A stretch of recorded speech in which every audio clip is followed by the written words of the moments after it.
Bonjour, je suis Laurent Corroyer, je travaille à la Banque mondiale et je suis spécialisé sur les questions de résilience urbaine.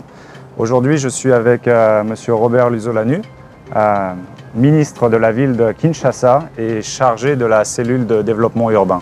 Et nous aimerions savoir si vous pouvez nous expliquer ce qu'est le transport résilient et quelle est son importance. C'est un thème extrêmement important et d'ailleurs, c'est dans toutes les sessions passées de Understanding Risk, on n'a jamais abordé cette question. Maintenant, on vient de l'aborder et je crois que c'est primordial, c'est très important. Parce que, comme vous le savez, le transport est un secteur extrêmement important pour nos pays, notamment pour l'eau sociale, notamment pour l'économie. Vous savez que sans les transports, il n'y a aucun accès aux services sociaux de base, la santé, l'éducation. Sans transport, mais l'économie ne marche pas. L'économie ne marche parce qu'il y a le transport des personnes, transport des biens, et ça donne l'accès aux services, aux lieux de production, aux lieux où les gens travaillent. Donc c'est quelque chose de très important pour le social et pour l'économie. Donc parler de la résistance, discuter de la résistance, de la résilience du transport, c'est quelque chose de primordial pour nos pays.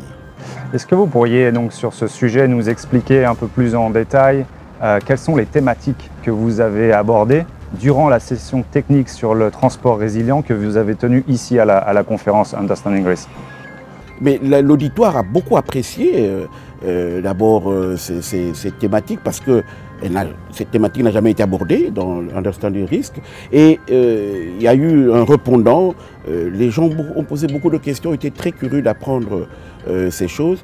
Et je crois que dans les prochaines sessions de Understanding Risk, nous devons absolument aborder cette thématique de transport résilient et même creuser, aller davantage en profondeur, parce qu'il y a eu plusieurs modèles qui ont été présentés qui ont été élaborés par certains experts de la Banque mondiale, avec certains professeurs d'université. Mais je crois qu'il est question maintenant d'aller en profondeur dans ces modèles économiques, dans ces modèles mathématiques, pour pouvoir approfondir la chose. Ok. Merci beaucoup, Monsieur le Ministre.